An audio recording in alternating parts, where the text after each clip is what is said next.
P Chidambaram जी। उनका ये कहना है कि जो ओल्ड टैक्स रेजिम है उसमें सेविंग्स को बढ़त मिलती थी, प्रोत्साहन मिलता था।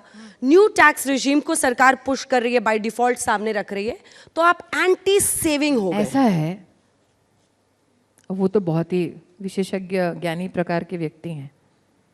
मैं हूँ, अभी तो मुझे सांसद और 2 मंत्रालयों की जिम्मेदारी मिली है, लेकिन गृहिणी के नाते जब उनके हाथ में बागडोर थी तो तेल और साबुन को मैं 27% टैक्स भरती थी।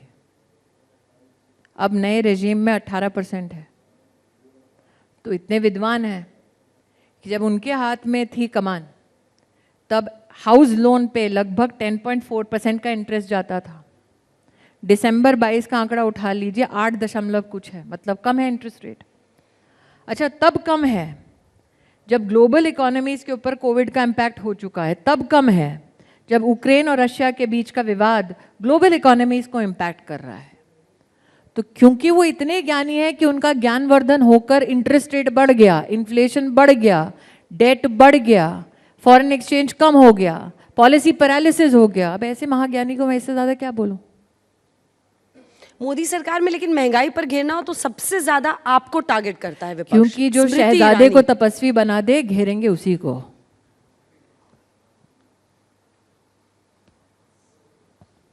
अमेठी की हार ने उनको तपस्वी बना दिया। मुझे क्या पता, उनसे पूछिए। आप ही ने बोला कि मैं वही तो कह रही हूँ, आप 2014 से पहले का देख लीजिए ना। तपस्वी तो आज बने, तपस्या पे तो हम ही ने निकाला 19 में।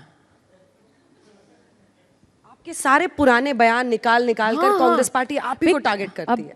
देखिए, राष्ट्र के इतिहास में पहली बार एक सिटिंग कांग्रेस प्रेसिडेंट अपने गढ़ में हारा है और किसी राजनेता की औलाद से नहीं हारा, एक सामान्य परिवार की लड़की से हारा है। चोट तो लगेगी। अरविंद केजरीवाल, एक एक करके तमाम विपक्षी नेता हाँ जी। जिन्होंने बजट को लेकर कहा है, अरविंद केजरीवाल ने कहा है ये तो महंगाई लाने वाला बजट आप लेकर आ गए। उस पर आपका क्या जवाब?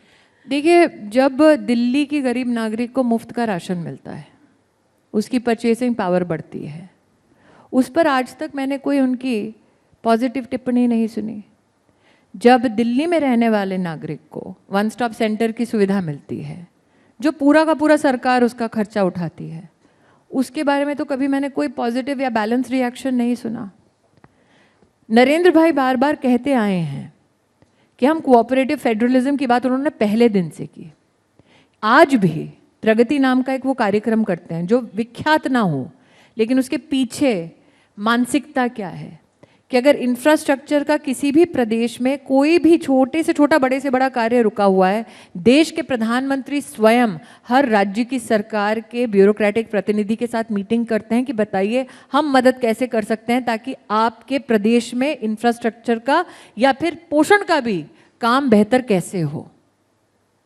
लेकिन आप अगर केजरीवाल साहब का पूरा कार्यकाल देखें, ऑनेस्टली आपने कभी भी इस बात पर उनको रिफ्लेक्ट करते देखा है?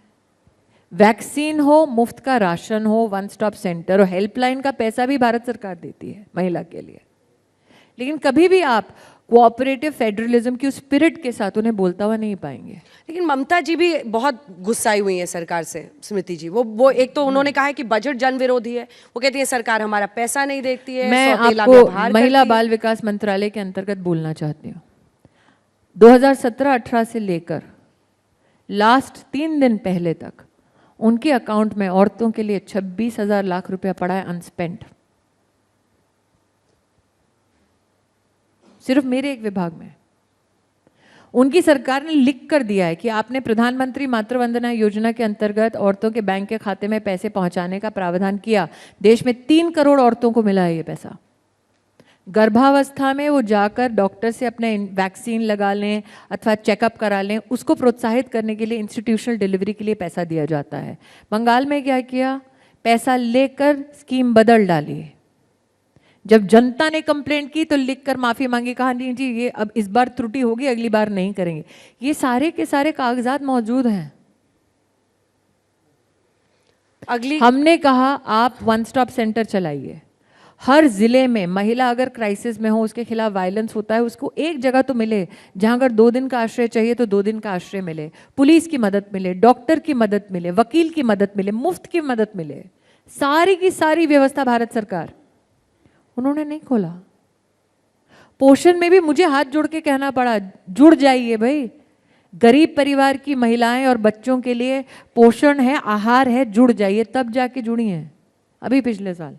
लेकिन अभी भी 26,000 लाख रुपया पड़ा है बैंक के खाते में, स्पेंड नहीं किया।